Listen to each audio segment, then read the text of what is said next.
Brought to you by Sensodyne K. पहली सुर्खी, ये तस्वीरें देखिए।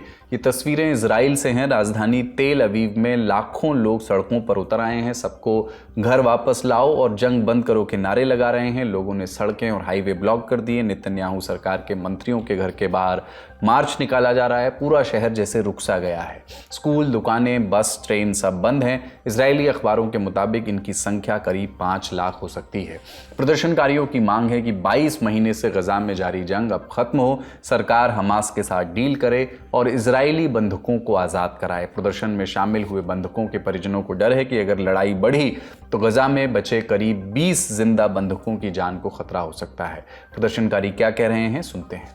We are here to make it very clear to the Israeli government. हम यहाँ इजरायली सरकार को साफ साफ ये बताने आए हैं कि शायद यही आखिरी मौका है जब हम उन बंधकों की जान बचा सकते हैं।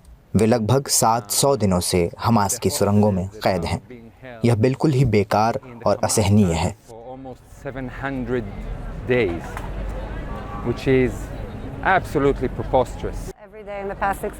पिछले 681 दिनों से हर रोज हम यही उम्मीद कर रहे हैं कि ये डरावना सपना खत्म हो जाए। सारे बंधकों को तो पहले ही घर लाया जाना चाहिए था, पर ऐसा नहीं हुआ। लेकिन अब भी बंधकों को छुड़ाया जा सकता है।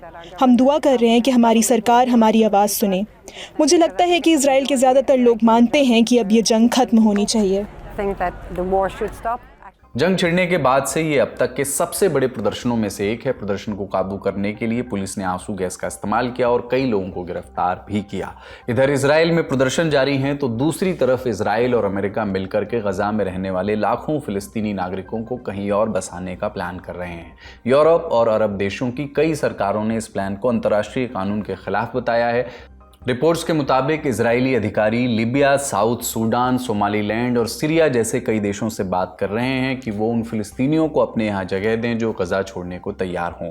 इजराइल और अमेरिका मिस्र पर भी दबाव डाल रहे हैं कि वो गजा से लोगों को सीनाई इलाके में बसाने की इजाज़त दे।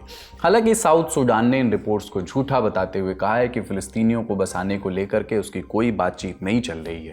पिछले हफ्ते इंडोनेशिया ने कहा कि वो इलाज के लिए 2000 फिलिस्तीनियों को गजा से अपने यहाँ लाने को तैयार है, लेकिन ठीक होने के बाद वे सब वापस गजा लौटेंगे। हमास ने इजराइल के इस प्लान की आलोचना की है। कहा है कि मानवीय मदद के नाम पर की जा रही ये कोशिश इस बात का सबूत है कि इजराइल का असली इरादा लोगों को जबरदस्ती गजा से निकालने का है।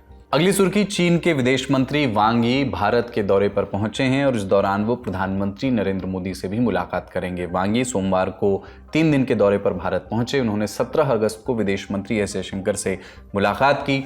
वहीं प्रधानमंत्री मोदी और वांग यी की मुलाकात 18 अगस्त को शाम 5:30 बजे तय है।